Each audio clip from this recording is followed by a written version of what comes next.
Assalamualaikum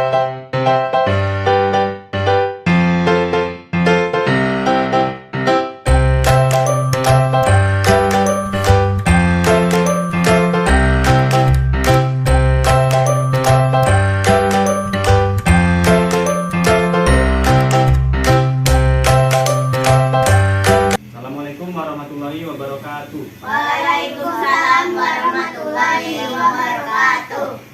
Apa kabarnya anak-anak? Baik, luar biasa. Siap belajar. Ulang ya. Jadi kalau Bapak tanya apa kabarnya anak-anak? Alhamdulillah luar biasa, siap belajar. Oke? Apa kabarnya anak-anak? Alhamdulillah luar biasa. Siap belajar. Bagus. Jadi pada pagi hari ini kita akan belajar tentang keterampilan membaca. Nah, sebelumnya Bapak akan menyampaikan tujuan pembelajaran kita terlebih dahulu. Nah, tujuan pembelajaran kita adalah menunjukkan keterampilan belajar yang diperlukan untuk keberhasilan akademis di setiap tingkat. Nah, ini hadir semua ya. Nanti sebelumnya Bapak akan membacakan sebuah artikel. Ada yang tahu artikel itu apa? Jadi artikel itu semacam bacaan berita tentang kebiasaan membaca baik untuk kecerdasan, kepribadian hingga kesehatan.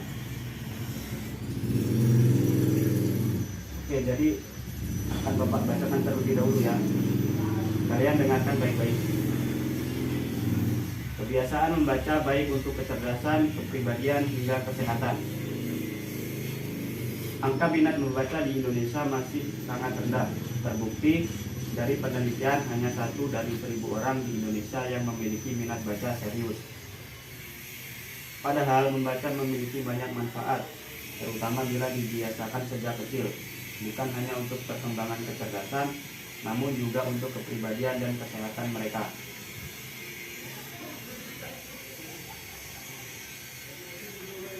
Penelitian psikologi menunjukkan anak-anak yang senang membaca cerita bisa memahami pikiran orang dan juga dapat menempatkan diri sebagai tokoh dalam cerita tersebut. Membaca cerita juga memberikan mereka kesempatan untuk menjelajahi berbagai macam orang, budaya, tempat, dan situasi yang dapat membuka pikiran mereka. Selanjutnya, bukan hanya bahasa, anak-anak yang gemar membaca ternyata juga memiliki kemampuan matematika yang lebih baik. Hal ini karena anak-anak yang senang membaca memiliki kemampuan yang lebih baik dalam menyerap teori dan konsep. Berbeda dengan anak yang tidak suka membaca, kosakata yang sempit juga membuat mereka lebih sulit memahami teori dan konsep. Fungsi lain dari membaca adalah tentu saja untuk hiburan. Tapi bukan hanya untuk sekedar hiburan, melainkan hiburan yang lebih sehat dibandingkan memainkan ponsel. Ponsel menghasilkan cahaya biru yang berbahaya bagi mata manusia dan menyebabkan stimulasi visual yang berlebihan. Dengarkan ya. Kebiasaan bermain ponsel sebelum tidur di malam hari juga mengganggu pola tidur pada anak-anak. Karena itu orang tua sebaiknya melarang anak-anak untuk membawa ponsel ke kamar, dan sebagai gantinya bacakanlah anak-anak dengan dongeng sebelum tidur untuk merasakan berbagai manfaat dari senang membaca sejak kecil. Nah, jadi itu artikelnya. Sekarang Bapak akan bertanya kepada kalian, apa yang kalian ingat dari artikel yang telah Bapak bacakan? Siapa yang mau menjawab? Coba Faiz. Minat membaca di Indonesia masih kurang. Ya benar sekali, bagus. Minat membaca di Indonesia masih kurang ya. Itu sangat disayangkan, padahal membaca baik sekali untuk anak kecil, apalagi untuk menambah pengetahuan mereka sejak dini. Ada lagi yang kalian ingat? Coba Vena. Membaca baik untuk kecerdasan, Pak. Ya, bagus sekali Vena. Membaca baik untuk kecerdasan. Jadi selain sebagai hiburan, membaca juga dapat menambah kecerdasan. Coba ada lagi? Hidup? Bermain HP sangat Ya, bermain HP sangat berbahaya bagi mata, Pak. ya bagus. Bermain HP juga sangat berbahaya bagi mata ya. Jadi untuk mengurangi efek berbahaya itu, kita daripada banyak bermain HP, lebih baik kita membaca. Jadi sebelum tidur itu kita membaca, atau di waktu-waktu luang kita membaca. Ada lagi? Sudah ya, tidak ada. Oke, pertanyaan berikutnya. Nah, setujukah kalian kebiasaan membaca baik untuk kecerdasan, kepribadian, ataupun kesehatan? Setuju? Setuju. Coba berikan alasannya. Kenapa kok kalian setuju dengan pendapat itu? Coba Cinta. Karena bisa mendapat ilmu, Pak. Ya, benar sekali ya. Karena membaca dapat menambah ilmu kita. Jadi dengan membaca kita dapat memperoleh informasi-informasi dari berbagai belahan dunia. Terus ada lagi? Jika?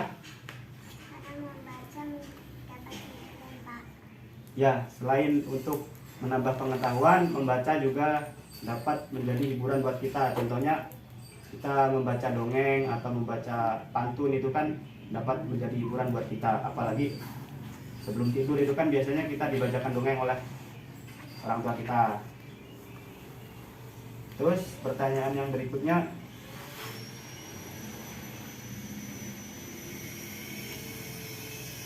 nah kalau di rumah kalian sudah kebiasaan membaca atau belum? Sudah. Coba dulu, sering membaca apa? Membaca buku sekolah. Ke sekolah. Oke. Biasanya kalau membaca jam berapa? Atau kapan aja kalau membaca? Membaca setelah bermain. Setelah bermain. Oke, bagus itu. Jadi daripada kita banyak waktu kosong, lebih baik kita membaca buku ya. Ada lagi yang sering membaca di rumah? Enak? Sering. Bagus. Pak Is? Sering. Bagus. Ada tidak kalau sebelum tidur orang tua kalian membacakan dongeng? Siapa yang dibacakan dongeng? Tidak ada. Nah, setelah ini coba kalian minta ke orang tua kalian ya untuk membacakan dongeng sebelum tidur gitu.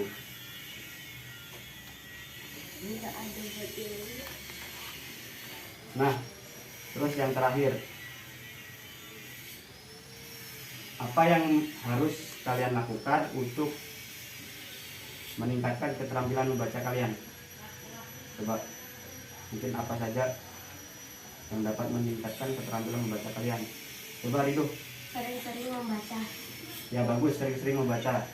Jadi dengan sering-sering membaca, keterampilan membaca kita akan meningkat. Jadi lebih lancar, lebih banyak ilmu yang kita dapat. Ada lagi? Cinta? Tidak tahu. Sena? Pak Is? Tidak tahu, oke. Jadi itu benar ya kata Ridho tadi. Untuk meningkatkan keterampilan membaca kita harus sering-sering membaca atau rajin-rajin membaca di waktu luang. Biasanya kan kalau kita ada waktu luang, daripada kita bermain atau bermain HP terus, lebih baik kita membaca buku, entah itu dongeng atau buku pelajaran, bebas. Nah, jadi kesimpulannya dari Bapak, untuk meningkatkan keterampilan membaca, kita harus membiasakan diri untuk membaca, baik di sekolah maupun di rumah.